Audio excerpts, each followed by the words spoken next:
Uma boa noite a todos. Vamos iniciar o culto, vamos ficar em pé e vamos cantar juntos, convidando-nos uns aos outros a cantar. Vinde, cristãos, cantai. Aleluia, amém. Eu convoco vocês a prestarem atenção na dinâmica do cântico, das vozes masculinas e vozes femininas.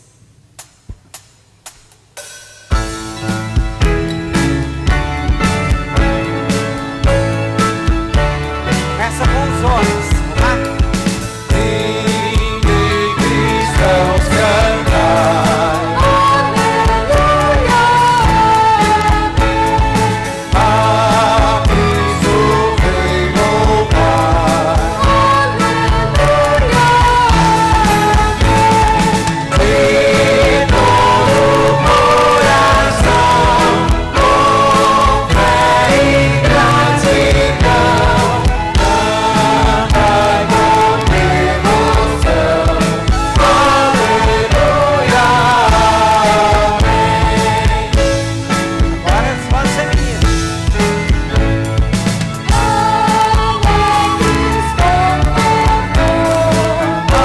aleluia,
Louvado seja o nosso Deus. Só Ele é digno da nossa adoração, do nosso louvor, e por isso nós estamos aqui. Você está aqui com esse foco, com esse propósito? Se você está, é porque você tem um relacionamento com esse Deus. Você conhece esse Deus. E saiba, Ele conhece você também. Se você ainda não conhece o nosso Deus, ainda não é um servo do nosso Deus, louve a Deus conosco através do nosso testemunho sobre Ele. Nós queremos testemunhar a você que nós cremos nesse Deus, que Ele é o nosso refúgio e nossa fortaleza. E sabe de uma coisa? Ele é o laço que une todo esse povo aqui.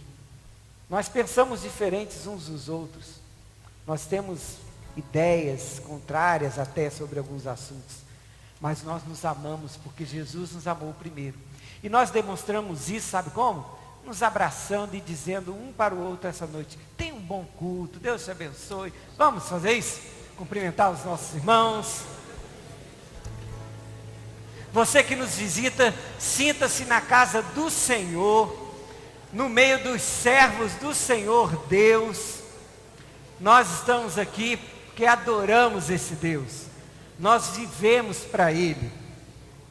E é muito bom fazer isso na presença de Deus. E nós fazemos isso na certeza de que Ele aceita o nosso louvor se nós nos apresentarmos a Ele com um coração contrito e quebrantado. É sobre isso que nós vamos cantar agora.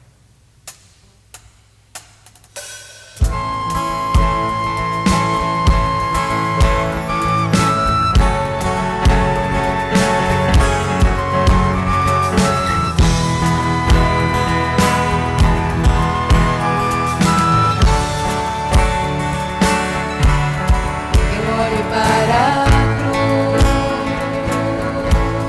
e para a cruz eu vou.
pela cruz me chamou, gentilmente me atraiu e eu, sem palavras, me aproximo, quebrantado por seu amor pela cruz me chamou, gentilmente me atraiu e eu, sem palavras, me aproximo, quebrantado por seu amor.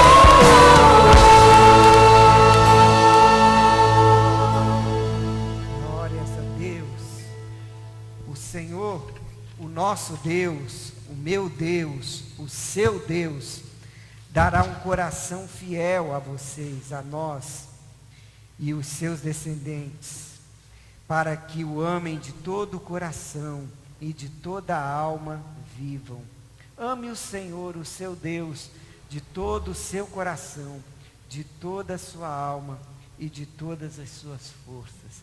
Esse Deus que nos redime, que nos atrai pela cruz, Ele nos dá uma nova vida. Nele nós somos nova criatura. Nele nós temos um novo coração. E a Ele nós prestamos louvores com todo o coração e toda a alma. Vamos ler esse texto da palavra de Deus, extrato de Deuteronômio 30, versículos 6, capítulo 6 e 5. Vamos juntos?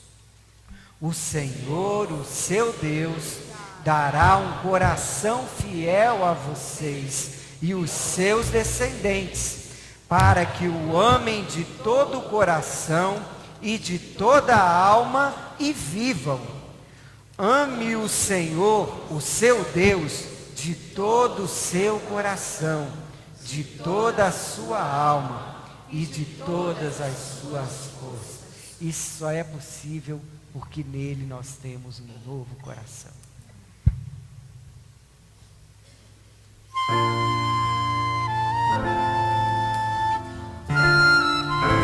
Peça a Deus que te dê um novo coração. Se você ainda não tem esse novo coração, Sinto o olhar do Senhor pra dentro de mim. temos para oferecer. Nada encontrarás de bom, mas um desejo eu tenho de ser transformado. Preciso tanto do teu perdão, dá-me um novo coração. Dá-me um coração igual ao teu, meu mestre. Dá-me um coração igual ao teu.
graças te damos, Senhor. Nós te agradecemos mesmo, porque tu nos vês diferente como o homem nos vê. Porque tu vês o nosso coração. E miseráveis homens que somos, Senhor, homens e mulheres, porque muitas vezes tentamos fazer aquilo que te agrada. Tentamos fazer a tua vontade e a nossa carne é fraca e nós não conseguimos. Senhor, abençoa as nossas vidas, nos fortalece e nos ajuda, Senhor, a colocarmos o Senhor como prioridade nas nossas vidas. Ajuda-nos a te amarmos de verdade e que tu sejas o primeiro em nossas vidas e que nós tenhamos o teu coração, um coração como o teu. É isso que nós oramos, agradecidos em nome de Jesus. Amém.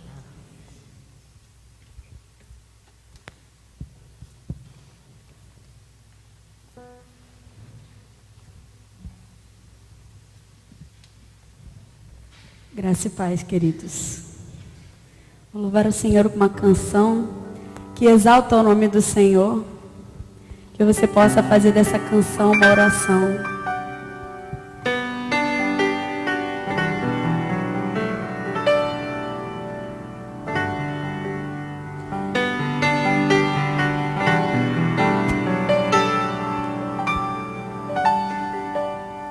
Graças eu te dou, Pai,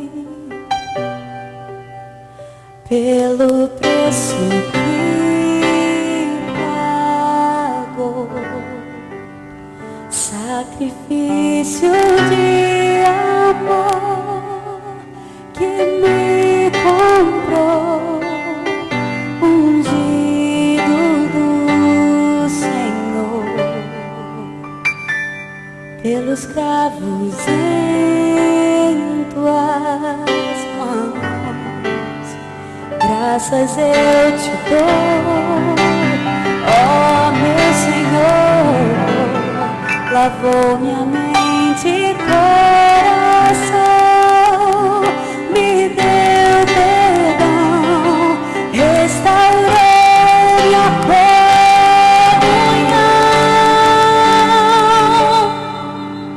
digno é o Senhor, sobre o trono está, soberano Criador, vou sempre te adorar.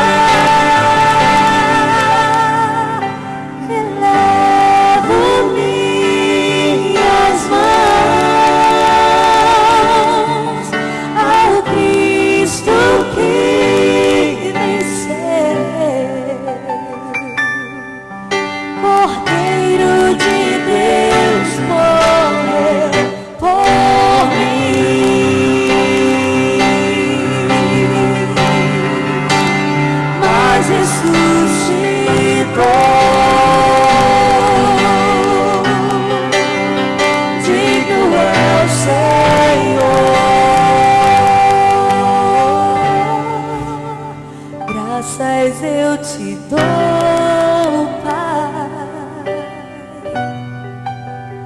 pelo preço que pagou, sacrifício de amor que me comprou, ungido do Senhor, pelos cravos em suas mãos, graças eu te dou, ó meu Senhor, lavou minha mente e coração, me deu perdão, restaurou-me a comunhão.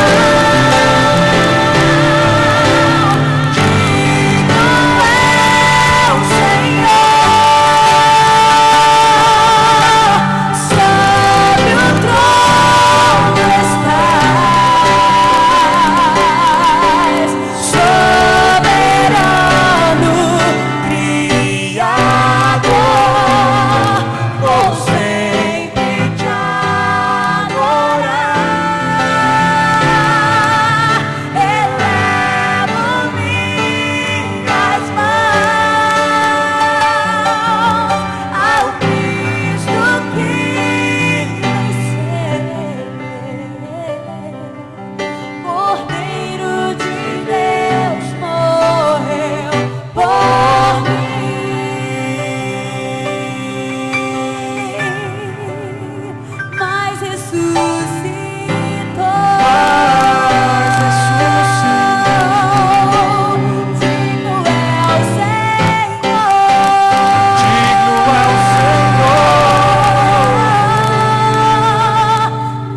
Graça e paz, queridos irmãos.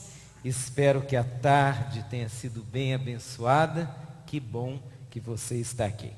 Quantos estavam aqui pela manhã? Só ergam a mão para eu ver. A maioria ou metade de vocês estavam aqui pela manhã. Hoje cedo, como Igreja de Jesus, nós encaramos um grande desafio. Decidimos assumir a compra dos 5 elevadores para a igreja e nos próximos dias estaremos fechando o contrato. Você que estava aqui participou dessa decisão. Você que não estava, mas é membro dessa igreja, também participou dessa decisão, porque você é membro do corpo de Cristo e faz parte do corpo de Cristo. A partir do mês de março, nós teremos aí mensalmente um grande desafio, junto a tantos outros que nós já temos. E no domingo passado, quando compartilhei com você acerca do desafio aí dos elevadores, você recebeu uma ficha de compromisso. Alguns irmãos já devolveram essa ficha, mas outros começarão a devolvê-la a partir de hoje. Você tem até o dia 8 de março para devolver a ficha dizendo sim. Eu vou participar do término da construção aqui desse prédio. Apenas para a sua referência, conforme temos compartilhado, o valor total das estruturas dividido pelo número de membros dizimistas é de R$ 270 durante 6 meses. Então, você que é membro da Igreja de Jesus, tem aí o privilégio de participar dessa obra. E nós vamos, com alegria, ler a palavra de Deus e dedicar ao Senhor. Lá no Salmo 31, verso 14, veja que bênção a palavra de Deus nos traz como recado diante de grandes desafios como esse que abraçamos hoje pela manhã. A palavra de Deus diz: mas eu confio em ti, Senhor, e digo, tu és o meu Deus. Vamos falar juntos? Mas eu confio em ti, Senhor, e digo, tu és o meu Deus. Você acredita nisso mesmo? Então, gente, vamos ficar em pé e vamos falar isso com mais convicção, por favor. Porque você está dizendo que confia no Senhor.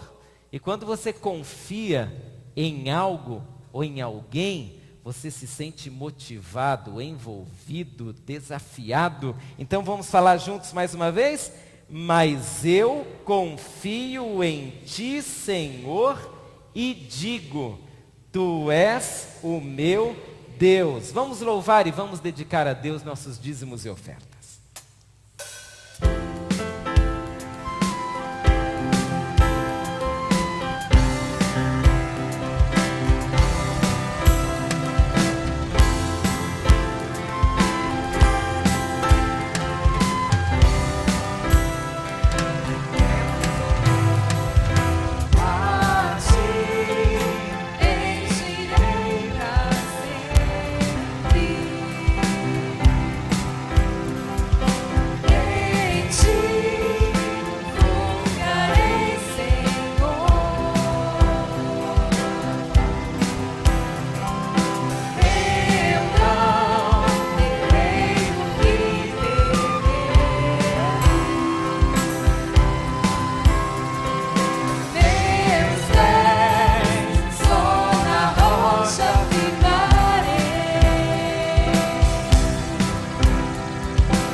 Vamos orar? Muito obrigado, Senhor, pela oportunidade que temos de contribuir com a Tua obra. O Senhor não precisa do nosso dinheiro. O Senhor não precisa nem de nós. Mas o Senhor nos procura. Nos procura para até sermos encontrados como adoradores que te adoram em espírito e em verdade. E é assim que nós queremos ser achados pelo Senhor. Como adoradores que te adoram em espírito e em verdade.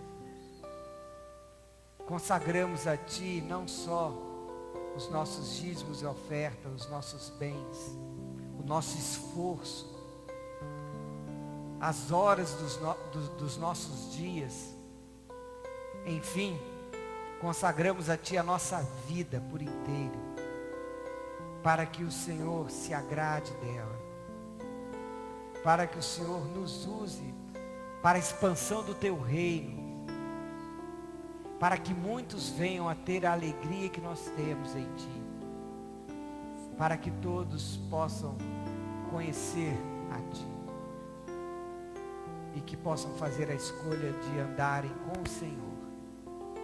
É isso que nós queremos para todos, é isso que nós queremos para quem nós amamos. Nós queremos que o Senhor governe a nossa vida.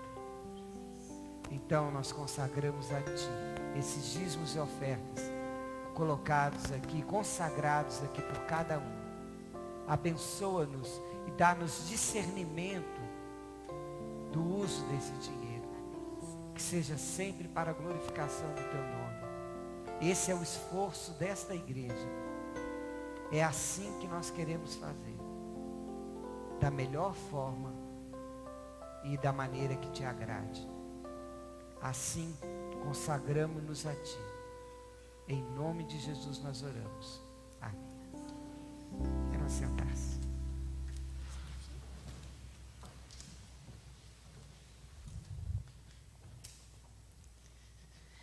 Quero convidá-los, queridos, a abrirem a Bíblia em Filipenses, no capítulo 3. Um texto bem conhecido da palavra de Deus. Nós leremos a partir do verso 12 e pensaremos hoje à noite sobre o tema sem reservas para nos dedicarmos mais. A temática sem reservas nos traz a ideia de não termos impedimento algum, não termos restrição nenhuma para servirmos, para adorarmos, para amarmos o nosso Deus. Lerei o texto e você poderá acompanhar em sua Bíblia, Filipenses capítulo 3, versos 12 a 14. Não que eu já tenha obtido tudo isso, ou tenha sido aperfeiçoado, mas eu prossigo para alcançá-lo, pois para isso também fui alcançado por Cristo Jesus. Irmãos, não penso que eu mesmo já o tenha alcançado, mas uma coisa eu faço, esquecendo-me das coisas que ficaram para trás e avançando para as que estão adiante, prossigo para o alvo, a fim de ganhar o prêmio do chamado celestial de Deus em Cristo Jesus. Repetirei a última frase. Esquecendo-me das coisas que ficaram para trás e avançando para as que estão adiante, prossigo para o alvo, a fim de ganhar o prêmio do chamado celestial de Deus em Cristo Jesus. Vamos orar. Te agradecemos, ó Deus, pela oportunidade tão boa de estarmos juntos aqui nessa noite. Te agradecemos, Pai, porque já cantamos louvores ao Teu nome, já oramos, já nos confraternizamos como irmãos em Cristo. E nessa hora pedimos que o Teu Espírito Santo nos dirija, Que o Teu Espírito Santo nos anime, mas também trabalhe em nossa mente para compreendermos qual é a Tua vontade para a nossa vida. Colocamos o nosso intelecto, as nossas emoções e o nosso corpo em Tuas mãos. Fale a nós, é o que pedimos, em nome de Jesus. Amém. Você conhece alguma história que tenha mais ou menos o seguinte enredo, o seguinte contexto? Uma pessoa estava bem envolvida com algum projeto, com algum plano. Aquela pessoa ia muito bem. Ela estava alcançando uma série de coisas. Mas de repente, de uma hora para outra, aquela pessoa abandona tudo. Ela deixa tudo de lado. Ela simplesmente perde a motivação, perde o entusiasmo, perde o compromisso, perde a dedicação, perde a alegria. E aquela pessoa que estava alcançando uma série de coisas, de repente se vê paralisada, estagnada, não consegue mais produzir, não consegue mais seguir em frente. Conhece alguma história assim? Eu conheço várias. E eu imagino que você também conheça. Por que algumas pessoas param, desistem? Porque algumas pessoas não se dedicam mais, não lutam mais, não esperam mais? Acho que a resposta pode ser compreendida numa frase que não é minha, é de Augusto Cury em um dos seus livros, quando ele diz que o motivo pelo qual muitas pessoas deixam de avançar é porque estão presas num cárcere emocional. Quando eu li essa frase pela primeira vez, eu consegui como que imaginar uma pessoa presa num cárcere sem grades, mas recheado de emoções. A pessoa está tão presa a esse cárcere que ela não consegue mais avançar. Ela não consegue mais seguir. E a pergunta é, como que ela entrou ali? O que aconteceu?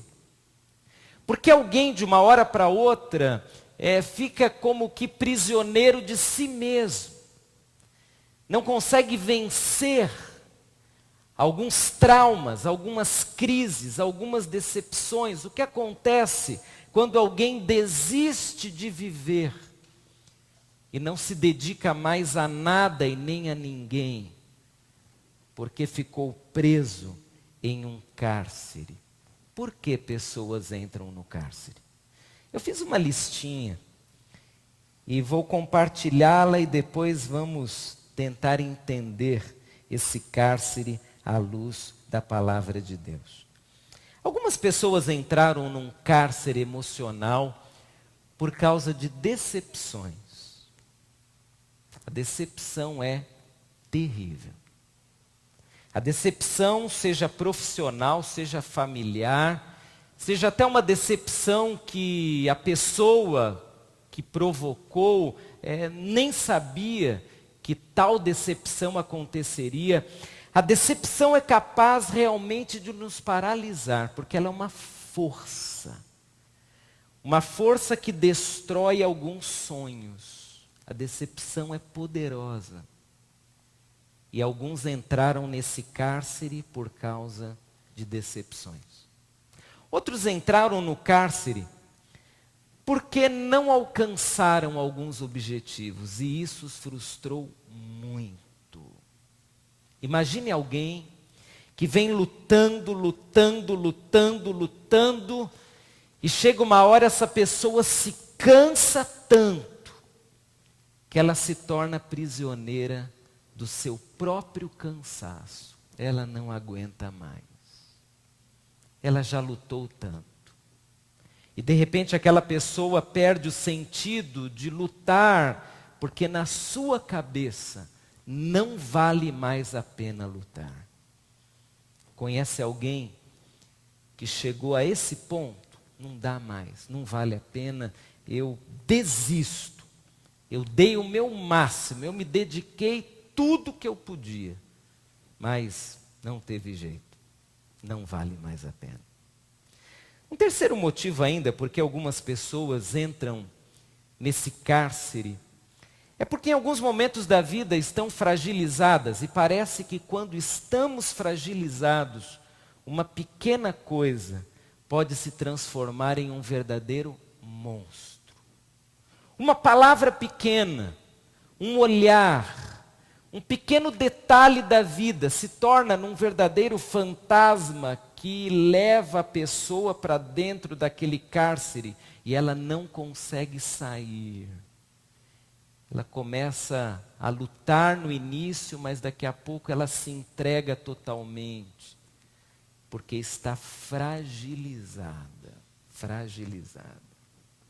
Ontem, quando fui pegar a minha mala, eu vim de Vitória ontem à noite, tinha uma caixa marcado frágil em cima, mas a caixa estava afundada. E eu fiquei imaginando a hora que o dono ver, ele vai ficar bem chateado. E ele ficou mesmo. Porque eu peguei a minha mala e ele já pegou a caixa falando uma meia dúzia de palavrões contra a TAM. É frágil. Não podia quebrar. E quando nós estamos fragilizados, a última coisa que nós queremos é ser quebrados. Mas às vezes isso acontece. Na minha lista, coloquei ainda algumas outras questões que podem acontecer. Como, por exemplo, você fez um planejamento de vida. Você estava dando o seu máximo para aquele planejamento dar certo. Mas você observa que se equivocou. Você talvez tenha investido dinheiro, tenha investido tempo, tenha investido vida. E aí no meio do caminho você percebe, estou equivocado, e agora o que eu faço? Eu já investi tanto, como que eu vou deixar tudo? Agora não dá mais. E esse sentimento de erro, de equívoco, de engano, ele também machuca demais e nos prende num cárcere. Você já visitou uma cadeia? Não vou perguntar se alguém aqui já foi preso, mas você já visitou uma cadeia? Eu já visitei algumas vezes. Quando eu pastoreava em Guarulhos, nós tínhamos uma missão dentro de um presídio. E mesmo visitando uma cadeia, a sensação é ruim. É ruim. O presídio que a minha igreja trabalhava, lá em Guarulhos, teve algumas rebeliões. E o Getúlio, que era o funcionário que nos recebia quando íamos fazer o culto, algumas vezes ele disse, infelizmente hoje não vai dar para vocês entrarem, porque o clima está ruim. Aí quando chegava o outro sábado, a gente ia entrar já preocupado, porque o cárcere não é um bom lugar para estar. Se você está num cárcere emocional, eu acho que você não está bem. Eu duvido que uma pessoa presa num cárcere emocional esteja bem. E uma pessoa presa num cárcere não se dedicará a nada. Uma pessoa presa num cárcere não produzirá muito na vida, não se empolgará com a vida, não se entregará a uma causa. Então, uma das maneiras de nos dedicarmos mais e sem reservas, seja a Deus, seja a família, seja uma causa, é sairmos de um cárcere, seja ele qual for. E agora, olhando para o texto, você vai encontrar o apóstolo Paulo dando um dos testemunhos mais lindos do que significa sair de um cárcere. Sabe onde Paulo estava quando escreveu Filipenses? Na cadeia. Ele estava preso. E a prisão de Paulo ali em Roma era dupla. Era uma prisão no fato da restrição. Ele não pode sair daquele cômodo onde está preso. Mas tem uma outra prisão. É a prisão da lembrança. Porque Paulo foi parar na cadeia devido à ingratidão do seu próprio povo. Ele foi parar na cadeia porque ele pregou o evangelho. Ele foi parar na cadeia porque ele se empolgou com a causa do evangelho. Imagine. Ele está na cadeia lembrando de uma história. Uma história que tem altos e baixos, mas que termina muito mal do ponto de vista humano. Porque ele está numa cadeia. E eu, olhando para Paulo, que também estava idoso, na época, não tinha nenhuma lei que restringisse a prisão a um idoso. Paulo é um idoso que está preso. Paulo teria, irmãos, toda a argumentação para ficar muito desanimado, e muito chateado, e muito desgostoso. Paulo tinha toda a razão para dizer: eu estou mal, eu não quero saber de mais nada, eu não me importarei mais com qualquer coisa, porque eu me importava muito e me doava muito, e olhe onde eu vim parar. Paulo poderia ter pensado e se sentido assim, mas que nada. Paulo nos dá um exemplo do que é conseguir libertar-se e conseguir se dedicar, mesmo estando diante de tantas restrições. Vamos ao texto. E Paulo, ele vinha falando antes do verso 12 sobre objetivos espirituais. E aí ele chega na seguinte frase: não que eu já tenha obtido tudo isso. Interessante, irmãos, Paulo é um idoso. E em geral os idosos dizem que já chegaram onde tinham que chegar, não é assim? É assim. Então, quando existe assim um grande desafio, às vezes o idoso diz: isso é para os mais jovens. Eu já me gastei, eu já trabalhei muito, eu já estou cansado. Paulo poderia falar isso, mas olha o que ele diz: eu ainda não obtive tudo isso não. Eu não acabei não. Eu ainda não fui totalmente aperfeiçoado, mas eu estou a caminho disso. Eu prossigo para alcançar isso, porque para isso eu fui alcançado por Cristo Jesus. A primeira grande lição que Paulo nos deixa aqui, como quase que um patrimônio, porque é uma grande lição, é que Paulo diz que enquanto os planos de Deus, a vontade de Deus não se realizar totalmente em sua vida, ele não vai desistir. É isso mesmo, você prestou atenção? Ele prossegue, ele vai em frente, porque ele sabe que foi alcançado por Jesus por algum grande motivo. E como o Senhor Jesus não declarou para ele que é hora de parar, então ele não vai parar. Paulo como que quebra essa possível prisão emocional ou até espiritual, colocando em sua mente essa ideia linda de que Jesus ainda vai fazer grandes coisas em nós e por nós. O que um idoso preso poderia esperar? Não sei. A libertação? Poderia esperar ainda fazer grandes coisas, já sendo um homem idoso, possivelmente com sérios problemas de visão, como ele fala em outra carta, não consegue nem mais ler. O que um homem desse está esperando? Um homem desse espera aquilo que os cristãos esperam, que Jesus dirija a vida de cada um deles. E quando nós esperamos que Jesus nos dirija, porque cremos que Ele nos alcançou por algum motivo especial, nós não desistimos, nós não paramos.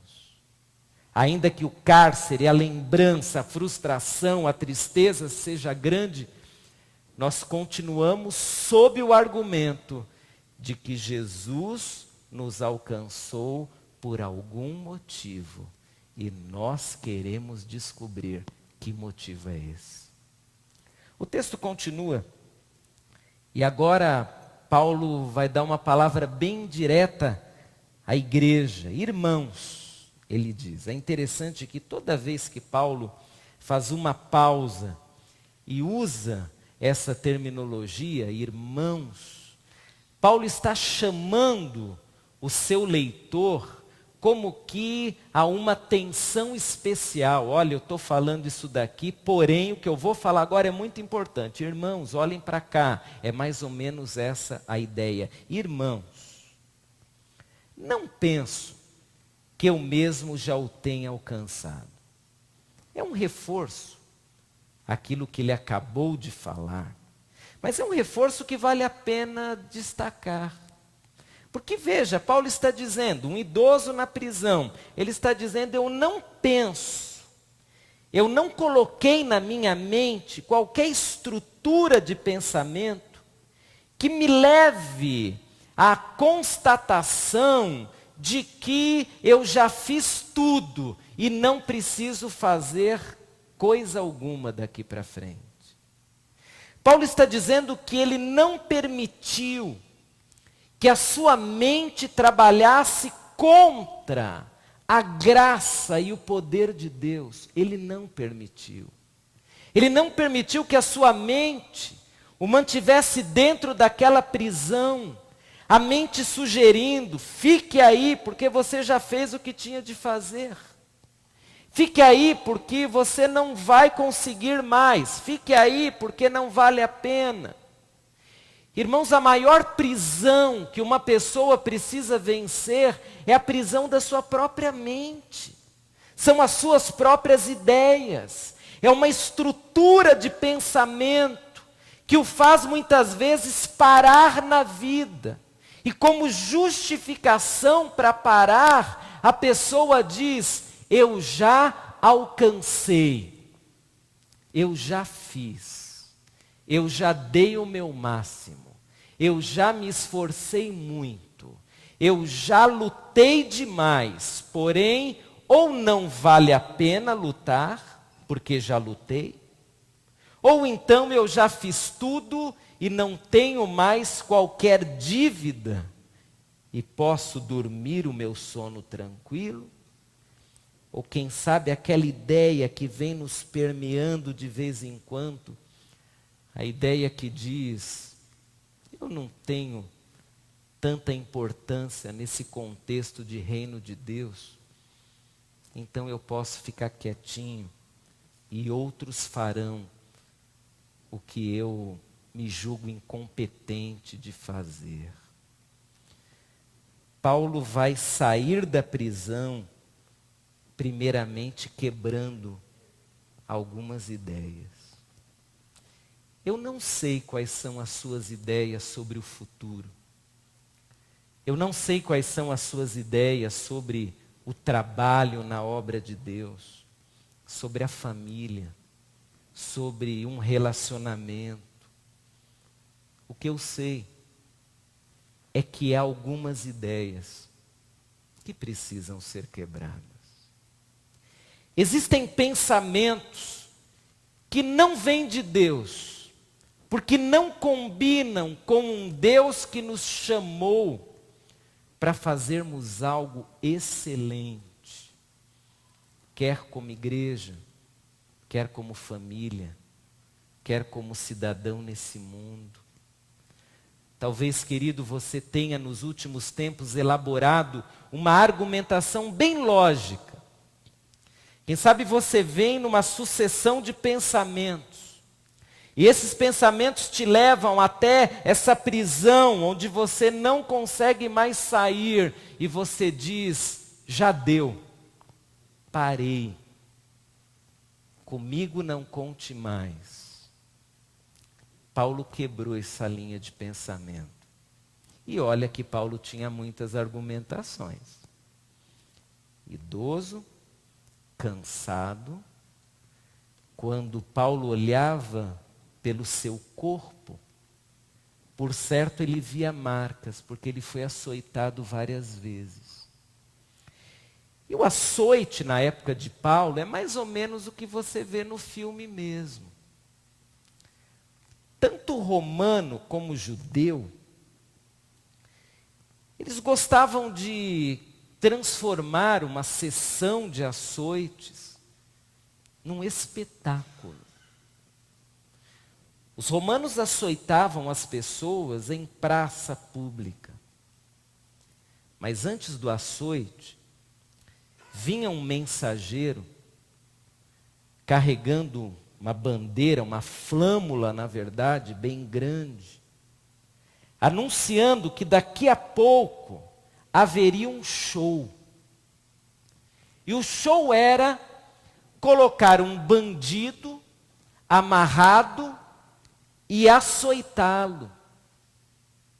Mas o show também era pegar um cristão, isso já na época da perseguição, amarrá-lo e açoitá-lo.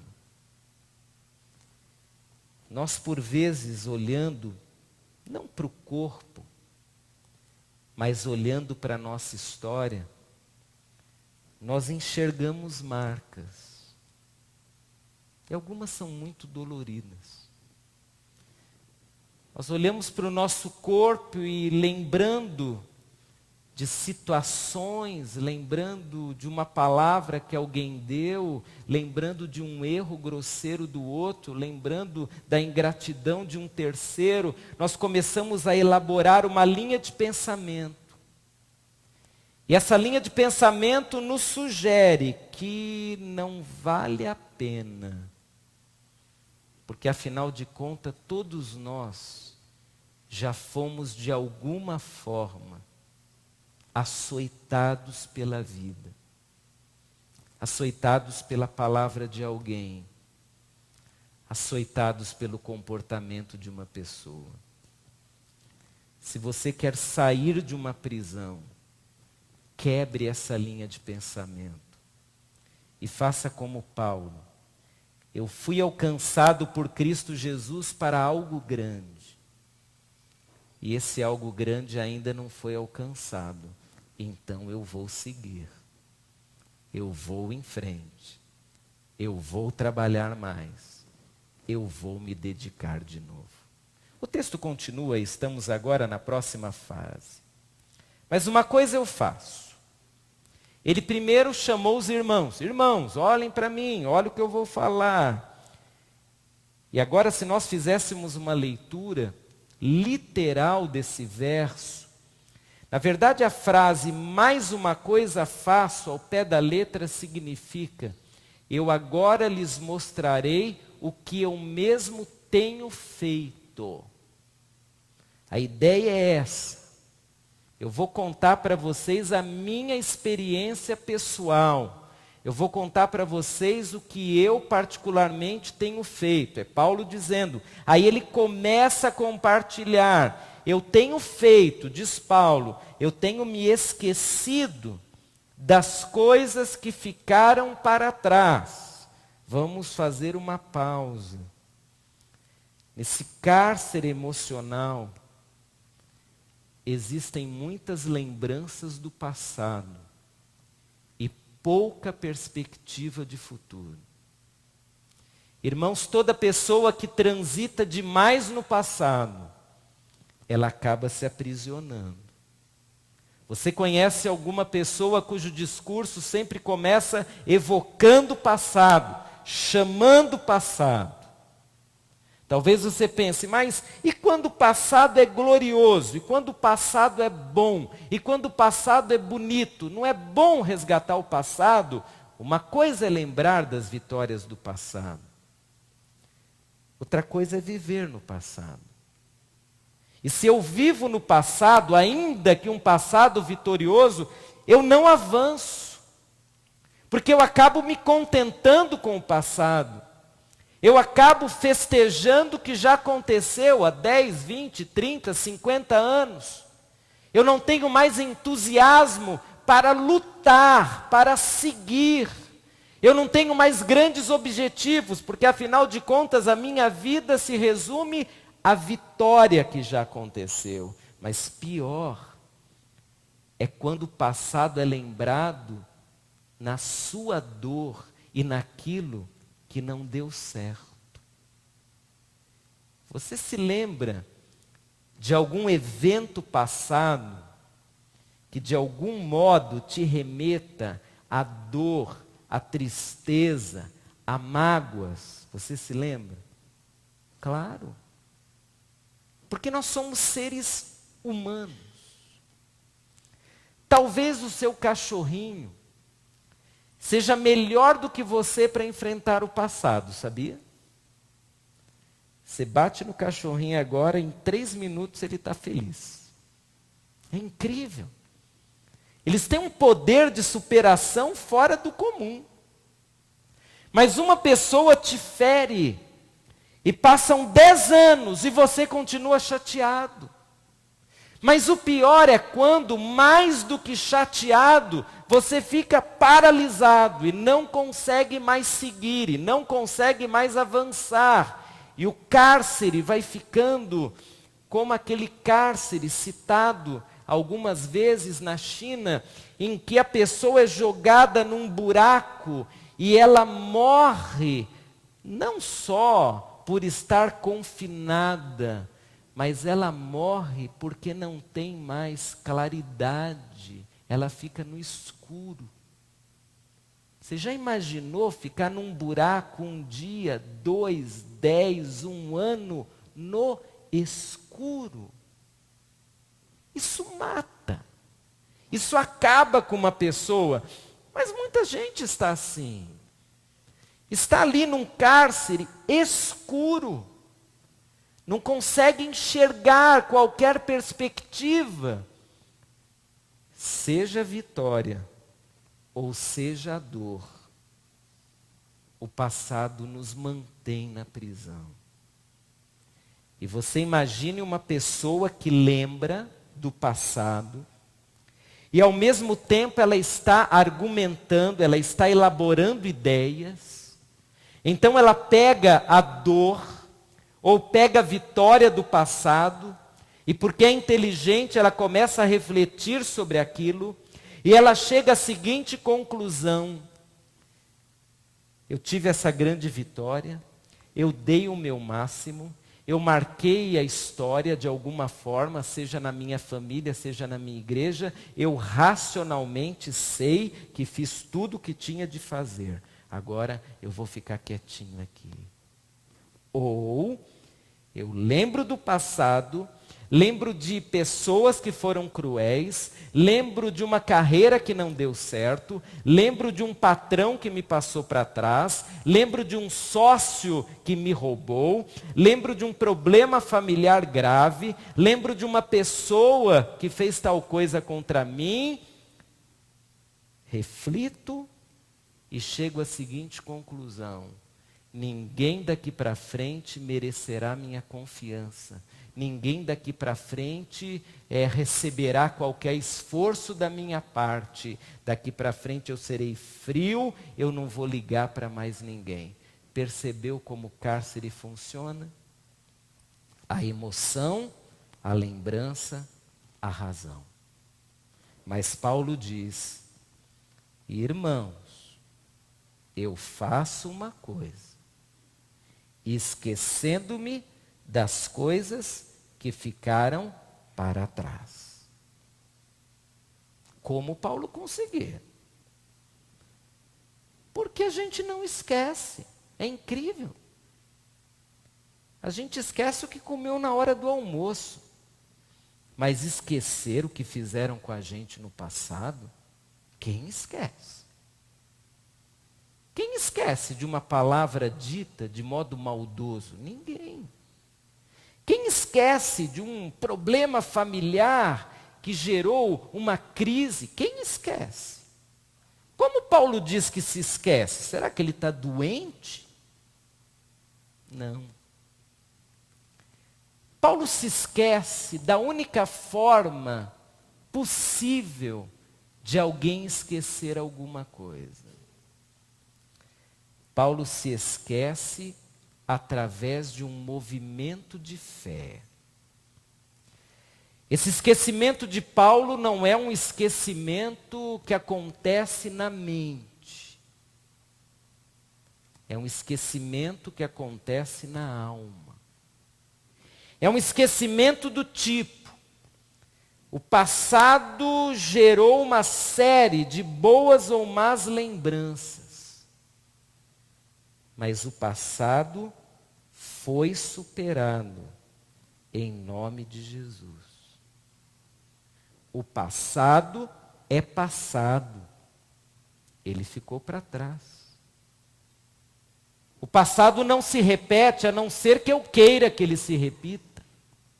Então, num verdadeiro movimento de fé, que vai envolver uma série de coisas, Paulo diz: eu me esqueço das coisas que ficaram para trás. Agora, o verbo que Paulo usa é interessantíssimo.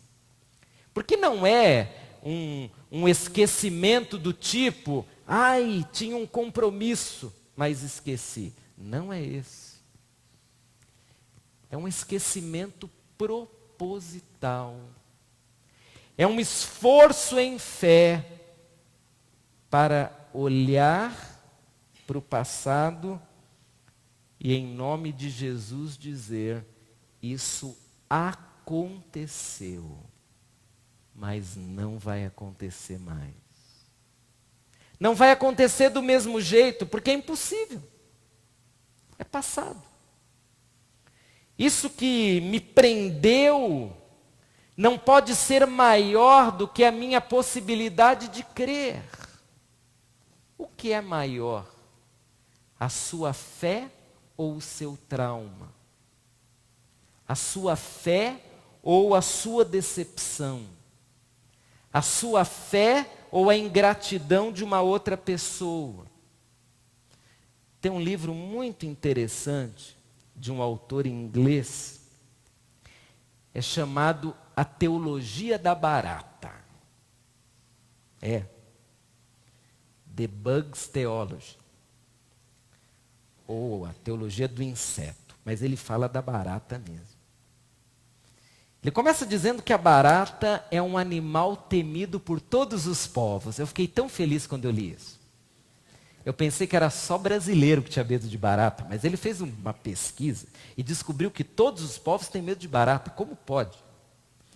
Alguns povos chegam a comer barata, sabia disso? Lá no Oriente, se tiver 4 pernas, o pessoal come, a não ser que seja uma mesa ou cadeira. Mas mesmo lá, eles têm medo. E esse teólogo, ele usa essa analogia para dizer o seguinte: uma baratinha, ela morre com um pequeno pisão. É uma coisa leve. Você ouve até o barulhinho, crash, né? Você pisa, ela morre fácil. Mas antes de morrer, ela é capaz de gerar um medo tão grande, e ele é inexplicável. Eu sei que você aí, homem, está dizendo eu não, mas quando não tinha ninguém olhando, você correu, eu sei. É assim, eu sei como é, porque eu já corri algumas vezes. Então, ela é tão pequena, mas ao mesmo tempo é enorme.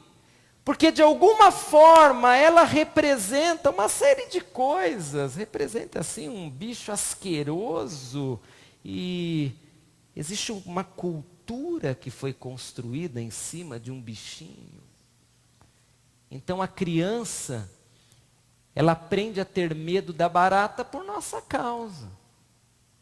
Porque quando apareceu a primeira barata perto dela, a mãe pegou a criança e saiu correndo, gritando: sai da frente, porque tem uma barata no quarto, não foi?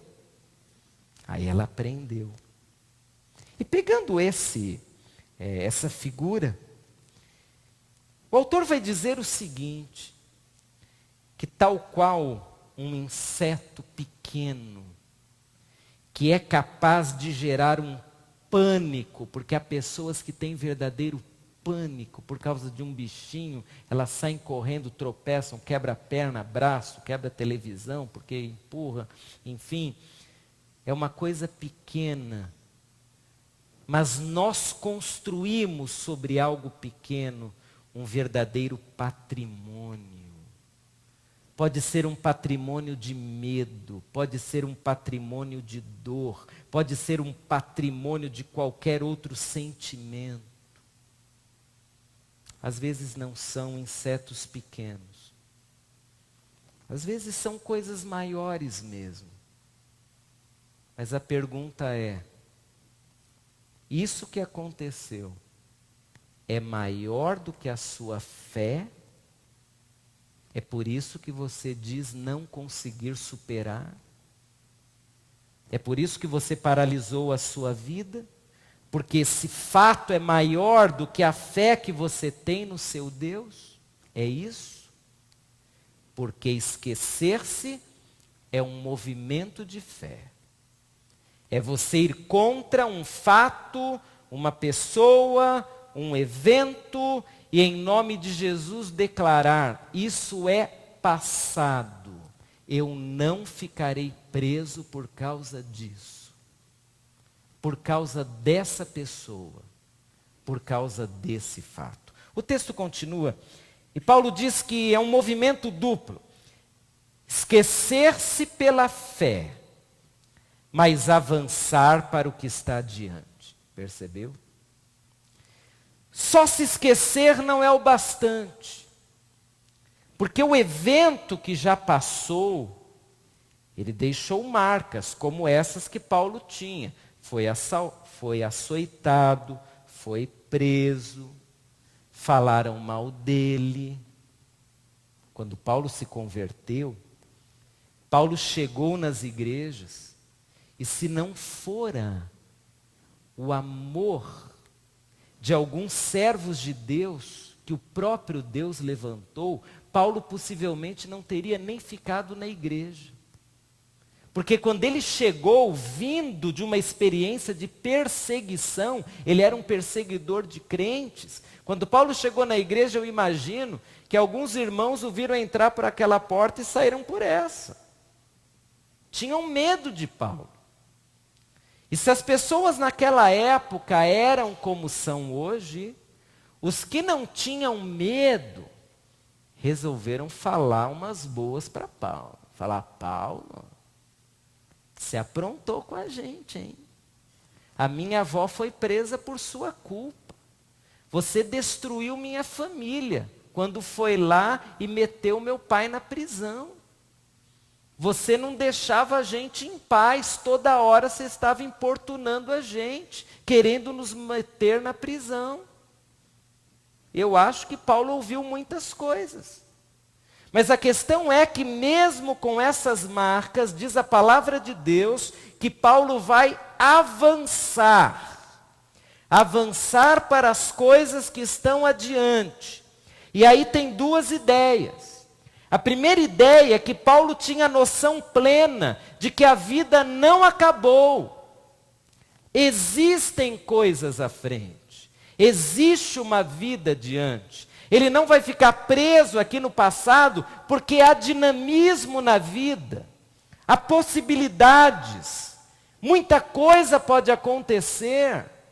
Eu não posso ficar preso aqui nesse passado, porque é um universo de possibilidades que o meu Deus vai providenciar. Então eu não posso ficar preso. Eu não posso apenas celebrar o passado, porque o futuro vai me trazer muitas outras razões para motivação. Eu avanço. É o que diz o apóstolo Paulo. Eu não paro. Eu me esqueço do que ficou para trás. Eu avanço para o que está adiante. Ele cria que há algo à frente no futuro. Mas a segunda ideia é a de que, crendo que há algo à frente, Paulo então, ele vai para frente, não é para o lado. Porque ele usa aqui a seguinte expressão: eu avanço. O avançar é um movimento, eu avanço para frente. Bom, parece até desnecessário falar que alguém está avançando para frente. Mas não é. Sabe por quê? Porque na língua grega, o verbo avançar é até estranho, porque pode ser avanço até para trás, sabia? É avanço no sentido de você sair de um ponto e ir para outro ponto. Então Paulo diz, eu estou saindo de um ponto e indo para o outro, só que esse outro ponto não está atrás, ele está adiante. Então eu avanço para frente. Eu vou para frente. Nós não podemos regredir. Nós não podemos, em nome de uma prisão, deixar de conquistar grandes coisas que Deus já nos tem reservado. Nós não podemos nos dar ao luxo de fazer um avanço que na verdade é um retrocesso. Seja pela boa lembrança, seja pela triste lembrança. Paulo, ele sai da prisão para algo melhor. Eu avanço para aquilo que está adiante. Para onde você tem ido? Há pessoas que ficam girando em círculos. E ficam até cansadas. Se a prisão tem uma dimensão de 3x3 ou 10x10, não sei, ela fica se movimentando ali, dando a impressão de que está avançando, está trabalhando, está tentando resolver o problema, mas não há avanço, só há cansaço, só há movimento. O avanço é sair de um ponto e chegar em outro que está à frente. Não é apenas ficar se movimentando, ficar dando círculos. Querido, talvez você esteja correndo em círculos. Está cansado dizendo como eu tenho lutado. Mas que luta é essa em que você não avança? Que luta é essa em que você não sai do lugar? O avanço é sair de um ponto, ir para o outro. Muitas pessoas estão cansadas, correndo dentro da prisão. É como aquela figura que às vezes a gente usa, do cachorrinho correndo assim atrás do rabo. Ele fica em círculos, tchum, tchum, tchum, até que se cansa e para. O fato de você estar trabalhando, talvez não signifique avanço algum. Signifique simplesmente que você está querendo dar a si mesmo a impressão de que algo está acontecendo. Mas se não há avanço, não há progresso e não há libertação. Que avanço seria esse na prática? Você entrou numa prisão por algum motivo. Você lembra do passado? O passado é toda a argumentação para você ter entrado nessa prisão. O que é sair da prisão? O que é avançar? Em alguns momentos, avançar é você fazer algo que nunca teve coragem de fazer, mas sabe que precisa fazer. Por exemplo, você acabou entrando numa prisão por causa de um pecado? Então, para sair dessa prisão, você precisa abandonar esse pecado. Não adianta ficar se lamentando, chorando e falando, miserável homem que sou. E amanhã cometer o mesmo erro. Não se engane. Abandono é um avanço. Ficar ali lamuriando é ficar apenas se cansando. Você precisa perdoar alguém que te feriu? Então isso é um avanço, o perdão. Mas ficar dentro da prisão, apenas falando que o outro errou, não é avanço. Alguém foi, talvez, tremendamente duro com você, e você perdeu todo o entusiasmo da vida, mas está em movimento, ainda que o movimento esteja dentro daquelas 4 paredes emocionais, o que seria um avanço? Seria como um grito de libertação. Essa pessoa fez, isso aconteceu, mas eu não ficarei nessa situação, eu vou seguir. Eu vou tentar de novo. Você está numa prisão porque, não sei, perdeu a sua carreira, aconteceu alguma coisa terrível na sua trajetória profissional, agora não tem mais jeito. O que é um avanço? Tente algo novo. Mas eu tenho 50 anos, 60. Bom, se você não é rico e não ganhou uma herança, tente algo novo. Lute. Não fique sentado nessa prisão dizendo, que pena que eu não estudei. Comece agora. Mas saia desse ponto. Porque enquanto você está só em movimento dentro da prisão, nada acontece. Esquecendo-me das coisas que ficaram para trás e avançando para as que estão adiante. Agora preste atenção. Prossigo para o alvo. Prossigo para o alvo. Paulo agora deixou mais claro. Não é só sair de um ponto e ir para o outro. Esse outro ponto está claro. É um ponto que pode ser visto pela razão. É aqui que eu tenho que chegar. Há um alvo. Toda competição onde uma pessoa precisa chegar em algum lugar, tem um alvo a alcançar. Esse alvo está claro, está delimitado.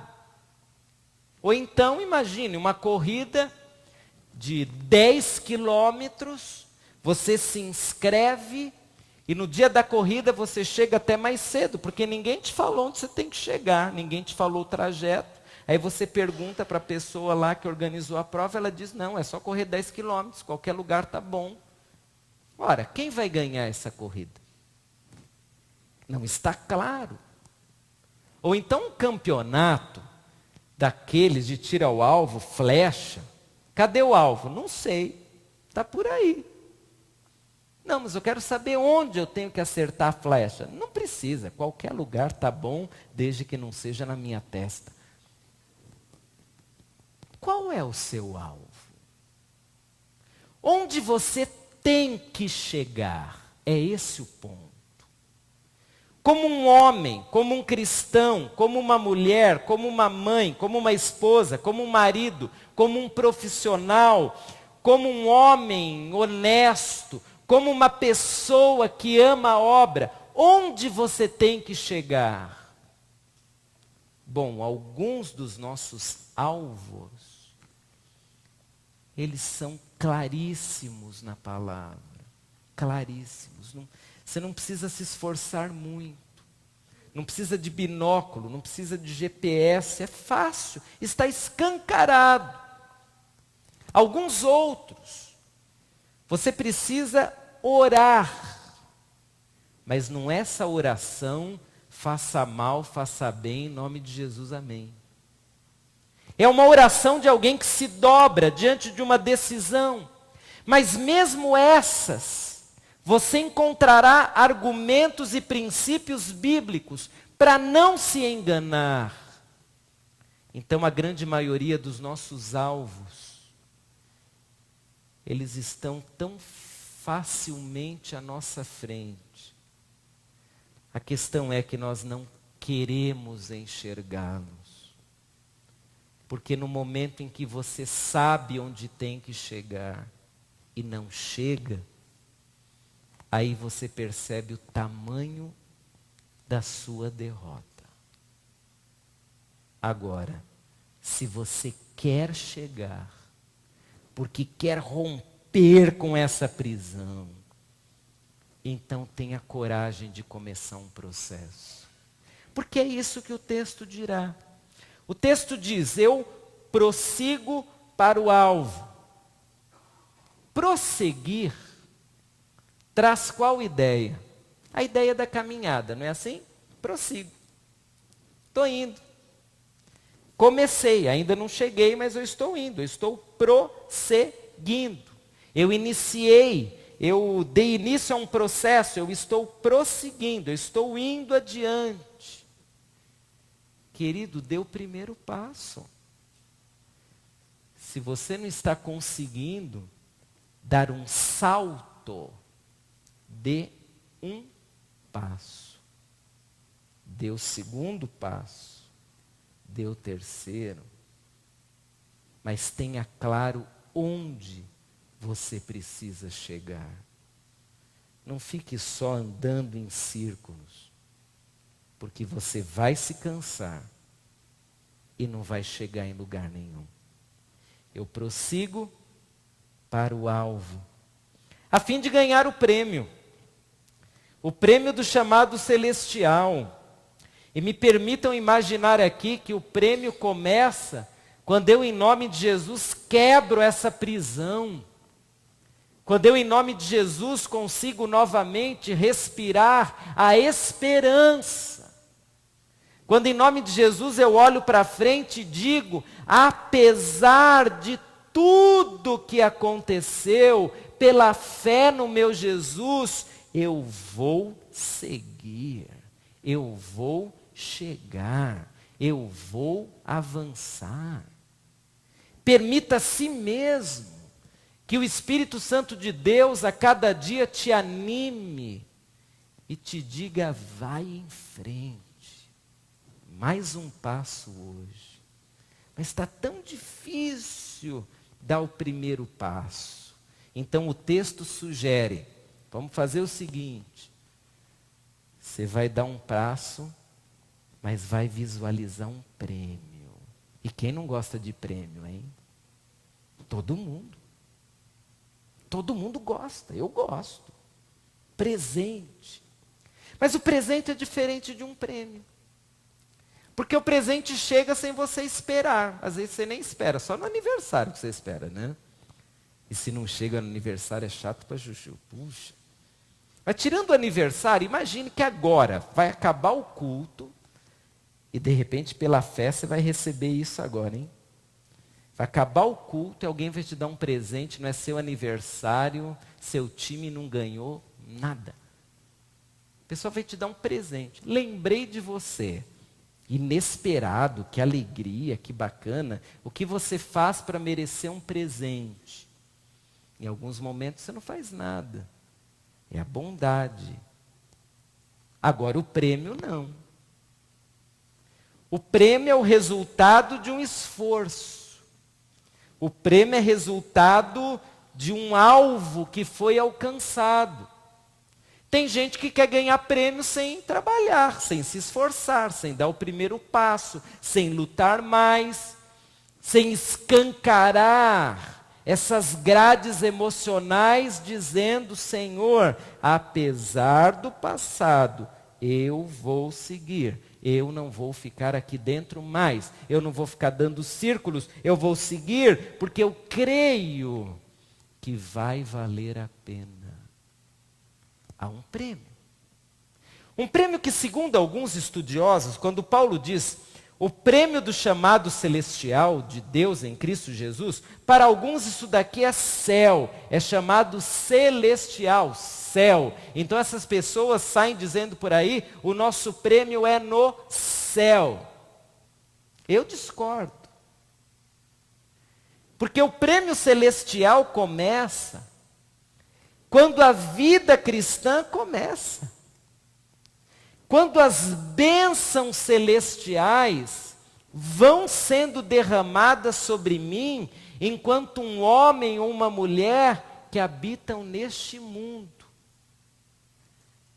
Há um prêmio que o apóstolo Paulo em outros livros chama de galardão, mas há esse prêmio, que é o prêmio do chamado celestial. É o prêmio da vocação, é o prêmio da missão que nós temos em Cristo. Eu sei que você gostaria muito de ser presenteado, mas talvez você não queira muito conquistar um prêmio. Talvez você queira muito receber um presente, mas lutar para sair desse cárcere e alcançar o prêmio, você não está muito disposto. Então, Deus, hoje à noite, nos deixa esse recado com o seguinte objetivo: ou nós vamos nos desprender dessa prisão e vamos encarar os desafios que estão à nossa frente, sabendo que há um prêmio da chamada, ou nós viveremos frustrados, tristes, bravos, amargurados, ou qualquer outro tipo de sentimento possível, para aqueles que, abraçando o passado, não creem que há um futuro abençoado e possível. Eu creio que há um futuro muito melhor. Eu sinceramente creio. E eu creio, irmãos, que a maior luta do passado, a maior marca do passado, ela pode ser esquecida em Cristo Jesus. Talvez você esteja perguntando como, e a resposta eu já falei, é um movimento de fé. Se você tiver fé para dar o primeiro passo, coisas começarão a acontecer. Qual é o primeiro passo? Tentar algo novo? Dê o primeiro passo. Consertar um relacionamento? Dê o primeiro passo. Abandonar um pecado? Dê o primeiro passo. Mudar essa filosofia, esse pensamento que foi construído durante anos e que só te leva a um retrocesso em tudo. Então domine seus sentimentos e seus pensamentos. Dê o primeiro passo. Consagrar-se a Deus, algo que você nunca fez, dê o primeiro passo. Reconhecer que Jesus é Salvador único e Senhor, dê o primeiro passo. Se desprender de coisas que se transformaram verdadeiros ídolos na sua vida, e você não consegue mais viver sem algumas coisas que estão te matando, dê o primeiro passo. Eleja Jesus como o único Senhor da sua vida. Paulo está numa prisão física, mas não espiritual, não emocional. Paulo está livre. E numa prisão, velhinho, eu tento imaginar Paulo mandando essa carta para a igreja de Filipos e falando, quem sabe, consigo mesmo, dizendo: eu não parei, eu não desisti ainda. Eu não desisti. Olha as minhas mãos, mãos de um idoso, mas eu não desisti. Eu ainda creio e eu ainda quero avançar. E o idoso Paulo deixa grande parte de nós jovens aqui envergonhados, porque ele na prisão idoso tinha sonhos de futuro. E muitos jovens adolescentes não têm sonhos de futuro. Estão presos por alguma situação que lhes ocorreu. E mesmo idosos queridos, vocês também não aprendem com Paulo? Não conseguem, pela imaginação, ver Paulo conversando agora com vocês e dizendo: pessoal, vamos mostrar para as gerações mais novas que há muita coisa para fazer ainda. Vamos incentivar as gerações mais novas a confiar em Deus, a fazer grandes coisas para Deus, como nós fizemos no passado.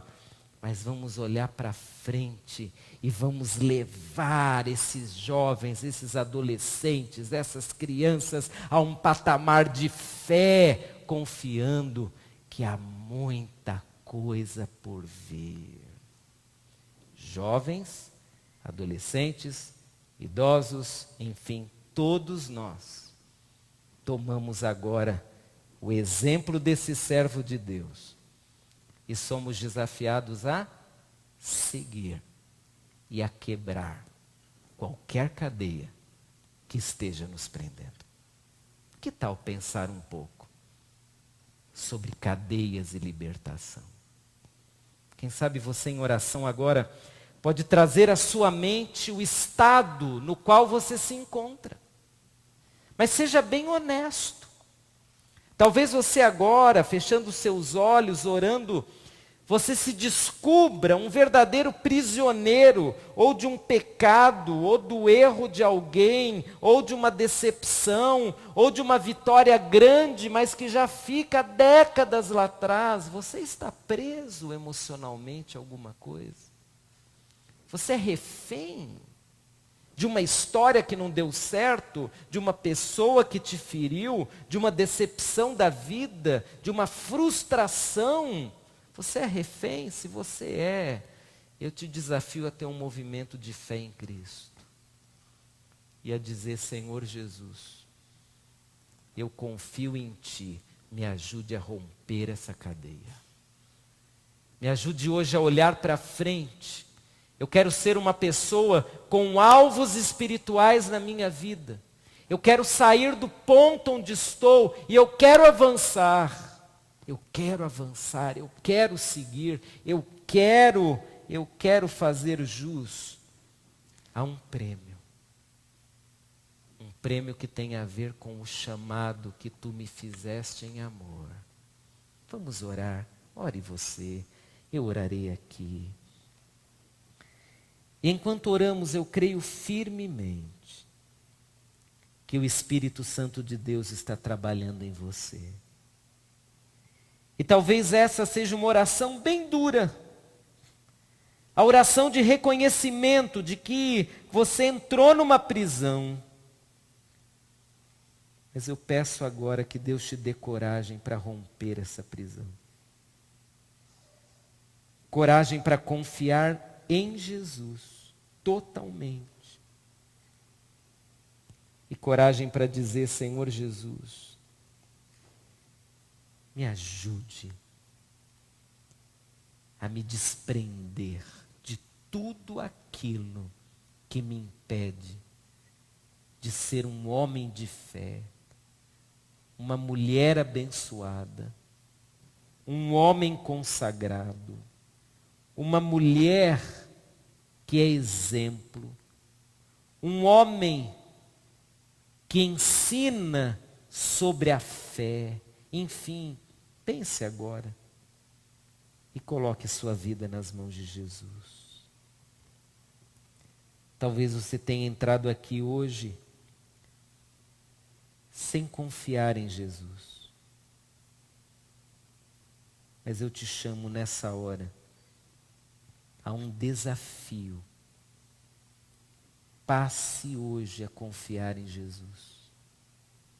Creia em Jesus. Entregue-se a Jesus. E você que já é um cristão, mas talvez um cristão aprisionado, tem um discurso de quem está numa prisão do passado. Tem um pensamento que só funciona quando o tema é aquilo que já passou. Eu devo te dizer em nome de Jesus que Deus faz coisas novas. E que você está sendo desafiado hoje, em nome de Jesus, a deixar um legado de confiança, de fé e de avanço da obra de Deus.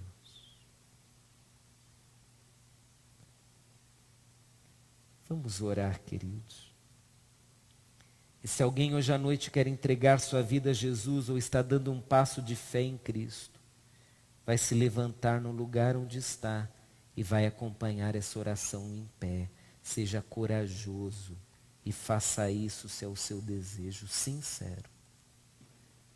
Eu não sei a prisão em que você está hoje, mas eu creio num Deus que pode te tirar daí. Dê o primeiro passo de fé. Talvez seja um passo difícil, porque esse passo vai implicar em superação, em perdão, em trabalho árduo, talvez um passo que implicará em abandono de alguma coisa. Mas nós vamos orar por você agora, corajosamente. Se você está confiando em Jesus, fique em pé e vamos orar. Senhor nosso Deus, a Tua palavra nos garante que Tu és um Deus de poder. E nessa noite, Pai, nós queremos e precisamos do Teu poder que se aperfeiçoa na nossa fraqueza. Senhor, como Tu sondas corações, Tu sabes o que acontece com cada um de nós. O Senhor conhece a nossa história. O Senhor conhece os fatos que aconteceram na nossa vida. E o Senhor sabe por que alguns de nós estamos verdadeiramente presos. Não conseguimos avançar, não conseguimos crer, não conseguimos quebrar barreiras de todas as ordens, emocionais, espirituais, barreiras do pensamento. Mas, Senhor, Tu nos desafiaste hoje através do Teu servo Paulo, que pela palavra nos disse que devemos deixar algumas coisas para trás e avançar.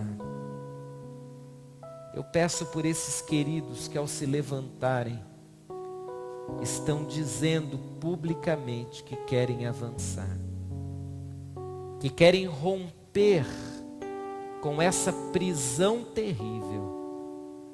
E por eles agora eu suplico ao Senhor, que o Senhor lhes dê tudo o que precisam neste momento, para encararem o futuro, para darem um passo de fé, e para em nome de Jesus, quebrarem as cadeias do sentimento e do pensamento, e ao olharem para o futuro, crendo que o Senhor Jesus tem grandes planos para eles. Senhor, como igreja reunida nessa noite, nós pedimos que de igual modo o Senhor nos motive o bastante para olharmos com fé e encararmos os desafios de futuro. Pedimos, Pai, que o Senhor nos movimente em direção à Tua vontade, porque sabemos, ela é boa, ela é perfeita e ela é agradável. Se alguns de nós, Pai, ainda nos mostramos temerosos, eu peço que o Senhor dê coragem. E se alguém que não consegue sair dessa prisão e tem se enganado, fazendo uma série de coisas que não se traduzem em superação, em perdão, em avanço, em guerra contra o pecado, que nessa noite, Pai, haja uma disposição nova, a disposição de chegar lá no alvo expresso pela Tua palavra. Ajuda-nos, Senhor, a rompermos, mas também ajuda-nos a prosseguirmos. E no nome de Jesus já te agradecemos, porque cremos num futuro glorioso que está à nossa frente. E por esse futuro oramos e clamamos no nome de Jesus. Amém. Vamos todos ficar em pé e vamos louvar o nome do Senhor. Vamos cantar, e vamos cantar com fé, com confiança, crendo que o Senhor nosso Deus vai nos dar coragem para avançar. Vamos louvar.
Podem sentar-se, queridos. Só quero lembrá-los que o próximo domingo é o primeiro domingo do mês de março e todo primeiro domingo é o domingo da família.